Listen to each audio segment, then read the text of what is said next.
ഈ ഇസ്രയേലിൻ്റെ വലിയൊരു തള്ള് എന്നൊക്കെ ചിലർ കളിയാക്കിയ ഒരു സംഭവമാണ് ഈ അയൺ ഡോം എന്ന് പറയുന്നത്. അതായത് ഇസ്രയേലിന് ചുറ്റും എന്തോ പ്രതിരോധ സംവിധാനം, അത് മറികടന്ന് ഒന്നും വരത്തില്ല, മിസൈലുകളൊക്കെ തകർക്കും എന്നൊക്കെയാണ് പറയുന്നത്. പക്ഷേ അയൺ ഡോമൊക്കെ ഒക്ടോബർ 7 പൊളിഞ്ഞു വീഴുന്നത് നമ്മൾ കണ്ടു. അതിനുശേഷം പലതവണ മിസൈലുകളും ഡ്രോണും ഒക്കെ ടെല്ലവീവിൽ പോലും വീണു. അപ്പോൾ ഹൂത്തികൾ, ഹിസ്ബുള്ള ഇങ്ങനെ തുടങ്ങിയുള്ള ഈ വിധ്വംസക തീവ്രവാദി സംഘടനകൾ അവർ ഇസ്രയേലിനെ ടാർഗറ്റ് ചെയ്തുകൊണ്ടിരിക്കുക.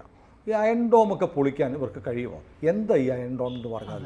അത് കഴിഞ്ഞ ദിവസം ഒരു ഡ്രോൺ ഈ മറ്റേ ഹിസ്ബുള്ളയൊക്കെ അയച്ചതും ഹൂത്തികൾ ഇതൊക്കെ ഇസ്രയേലിൽ പ്രവേശിക്കുന്നത് നമ്മൾ കണ്ടു. അപ്പോൾ അയൺ ഡോം എന്ന് പറയുന്നത് വലിയ ഇഫക്റ്റീവ് ഒന്നും അല്ല എന്നുള്ളൊരു സംശയം ലോകത്തിന് തന്നെ ഉണ്ട്. ഇത് പല ആളുകളും അയൺ ഡോം, അപ്പോൾ അയൺ ഡോം എന്ന് പറഞ്ഞാൽ എന്താണ്? അല്ല, പക്ഷെ വേറെ കാര്യമുണ്ട് സാർ, അങ്ങനെ തള്ളി പറയുന്നതിൻ്റെ കൂട്ടത്തിൽ ഞാനില്ല. കാരണം ആയിരക്കണക്കിന് മിസൈലുകളാണ്, റോക്കറ്റുകളാണ് അയച്ചത്. അതിൽ 5-10 ഒന്ന് വീണുള്ളൂ, ബാക്കിയൊക്കെ പോയി. അതായത് നിരന്തരം ഒരു മിസൈൽ പ്രവാഹം ഉണ്ടായാലേ ഇത് ഇഫക്റ്റീവ് അല്ലാതെ വരുള്ളൂ. അത് ഞാൻ ഇനി പറയുമ്പോൾ മനസ്സിലാവും. ഈ അയൺ ഡോം എന്ന് പറഞ്ഞു കഴിഞ്ഞാൽ സാധാരണ വിചാരിക്കുന്നത് ഡോം എന്ന് പറഞ്ഞാൽ മകുടം എന്ന് പറയും. അപ്പൊ എന്തൊരു കൂടാരം ഉണ്ടാക്കി വെച്ചിരിക്കുന്നു എന്നുള്ള ഇംപ്രഷനാണ് ഉണ്ടാവുക. അങ്ങനെയല്ല, ഇതൊരു ട്രക്കാണ്, സഞ്ചരിക്കുന്ന ട്രക്കാണ്. അപ്പൊ അതിൻ്റെ അകത്ത് അതൊരു മൊബൈൽ സിസ്റ്റം, അതായത് സഞ്ചരിക്കുന്ന ഒരു സംവിധാനം, കുറേ വാഹനങ്ങൾ. അതെ, അതിൻ്റെ അകത്ത് ലഘുദൂര റോക്കറ്റുകൾ, ഷെല്ലുകൾ, ഇതൊക്കെ ഇന്റർസെപ്റ്റ് ചെയ്യാനുള്ള സംവിധാനമാണിത്. അത് സഞ്ചരിച്ചും ഒക്കെ ചെയ്യാം. 150 ചതുരശ്ര കിലോമീറ്ററിൽ ഇതിന് ചെറുത്ത് നിൽക്കാൻ കഴിയും.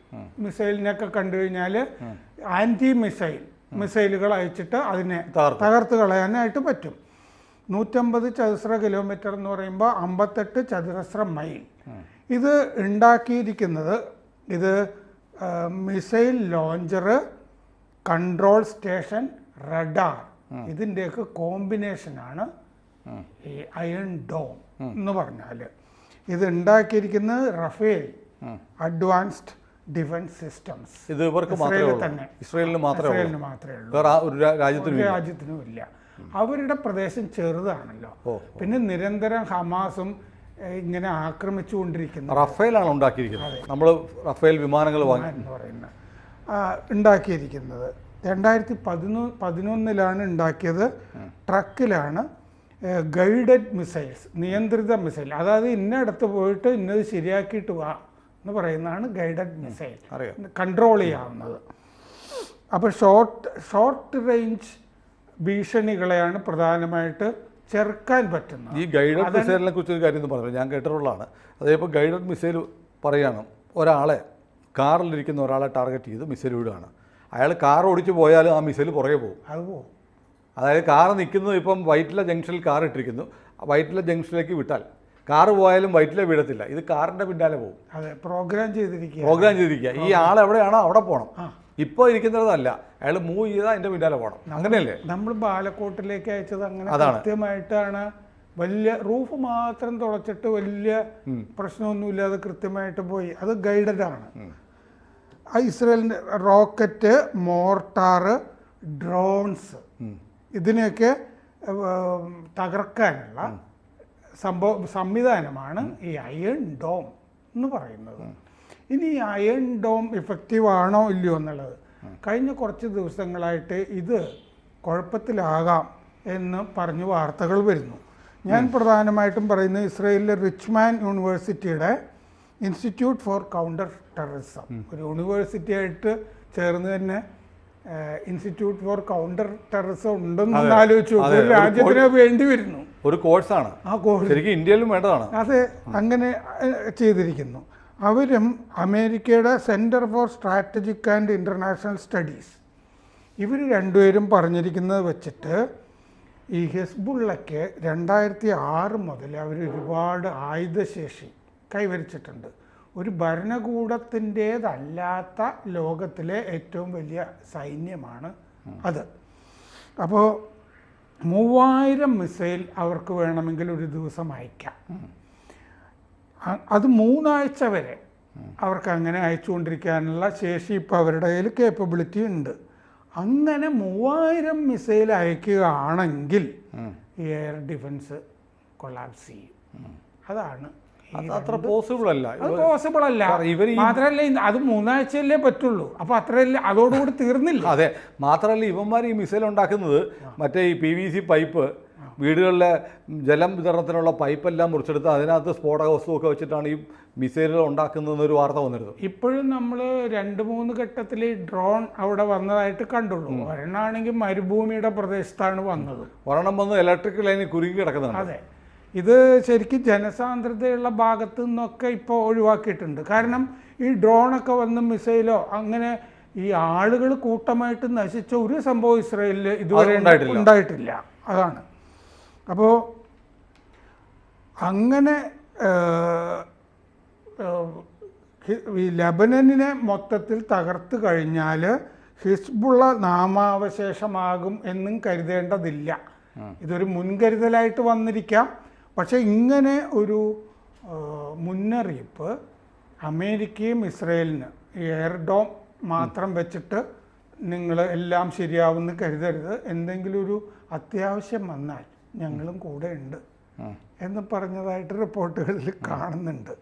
2006 മുതൽ ഇവർ ശേഷി ഹിസ്ബുള്ള കൂട്ടിയിരിക്കുന്നത് എന്താണെന്ന് വെച്ചാൽ അവരുടെ കയ്യിൽ ഈ വിമാനവേദ ആൻറ്റി എയർക്രാഫ്റ്റ് മിസൈലുകളുണ്ട്.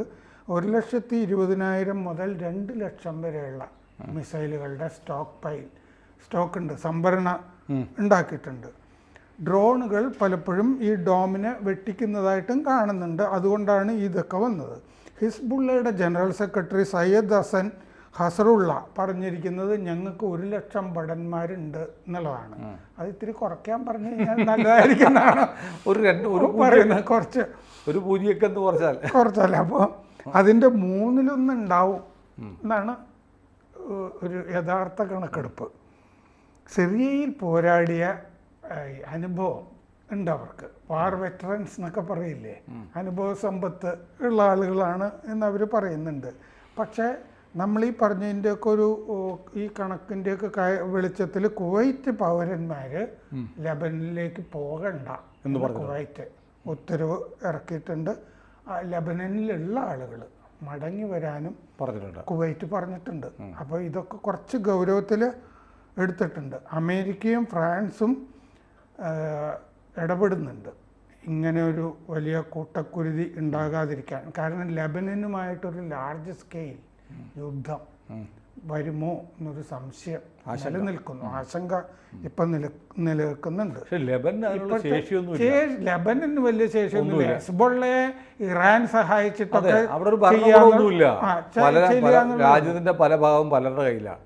ലെബനനിൽ പക്ഷെ വലിയ വ്യവസായികളും കാര്യങ്ങളും ഒക്കെ ഉണ്ട്, കച്ചവടക്കാരൊക്കെ ഉണ്ട്. ഈ വലിയ വർത്തമാനങ്ങളൊക്കെ നടക്കുന്നുണ്ടല്ലോ, അങ്ങോട്ടും ഇങ്ങോട്ടും പ്രകോപിപ്പിക്കുന്ന. പിന്നെ അതിർത്തിയിൽ വെടിയും ഇതൊക്കെ കൊണ്ട് യുദ്ധത്തിൽ കലാശിക്കാം എന്ന് പറയുന്നുണ്ട്.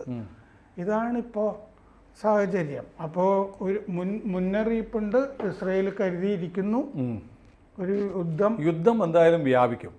തൊട്ടടുത്ത് ഹിസ്ബുള്ളയും ഹമാസിനെ തീർത്ത് കഴിഞ്ഞാൽ, അല്ലെ അതിനൊപ്പം തന്നെ ഹൂതികളെയും ഹിസ്ബുള്ളയും കൂടെ ഇസ്രയേലിന് ഒതുക്കിയാലേ അവർക്ക് സമാധാനത്തോടെ ജീവിക്കാൻ പറ്റും. ഒതുക്കേണ്ട ഒരു ആവശ്യമുണ്ട്. മാത്രമല്ല അത് ഇസ്രയേലിൻ്റെ മാത്രം ആവശ്യമല്ല, ഇസ്രയേലിൻ്റെ സൗദിയുടെ പ്രധാനപ്പെട്ട ആവശ്യമാണ്.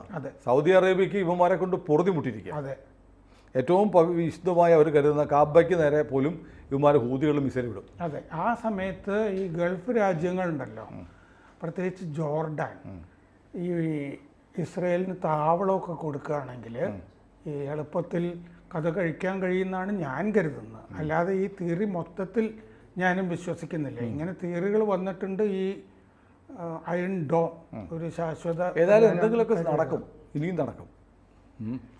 ഒരുപാട് നിലവിളികളും ജാഥകളും ചിലപ്പം ഇവിടെ ഉണ്ടാവാം. ഗൾഫ് രാജ്യങ്ങൾ ഒഴിച്ചുള്ള സ്ഥലങ്ങളിലൊക്കെ ഈ അമേരിക്കയിലെ മറ്റേ ഡിയർ ബോൾ എന്ന് പറഞ്ഞ നഗരത്ത്, അറബി രാജ്യങ്ങൾ, ജോർദാനിലുണ്ടോ, ഈജിപ്തിലുണ്ടോ? ഒന്നുമില്ല.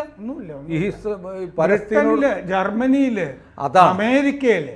അതാണ്. അതായത് ഈ പറഞ്ഞ മൈഗ്രൻസ് അല്ലെങ്കിൽ ഇസ്ലാമികമല്ലാത്ത രാജ്യങ്ങളിലാണ് ഈ ബഹളം മുഴുവൻ യൂറോപ്പിലും ഒക്കെ യൂറോപ്പിൽ. ധാരാളം ഇസ്ലാമിക രാജ്യങ്ങളിൽ ശാന്തം, എന്തെങ്കിലുമൊക്കെ നടക്കട്ടെ എന്നും പറഞ്ഞ് അവരിയ്ക്കുകയാണ്. അതെ.